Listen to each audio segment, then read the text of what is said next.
প্রবাসীদের মরদেহ বিনা খরচে দেশে আনার উদ্যোগ নেওয়া হবে বলে জানিয়েছেন প্রবাসী কল্যাণ ও বৈদেশিক কর্মসংস্থান মন্ত্রণালয়ের প্রতিমন্ত্রী নুরুল হক নূর।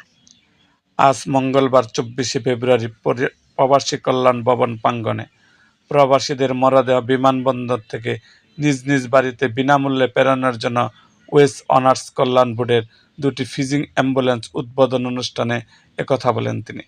প্রতিমন্ত্রী নূর বলেন, এর মধ্যে 3টি গাড়ি আছে, আজ আরও 2টি যুক্ত হয়েছে। এর ফলে প্রবাসীদের মরদেহ দ্রুততম সময়ে পৌঁছানো সম্ভব হবে। তিনি জানান, প্রবাসীদের মরদেহ বিনা খরচে দেশে আনার উদ্যোগ নেবে প্রবাসী কল্যাণ মন্ত্রণালয়।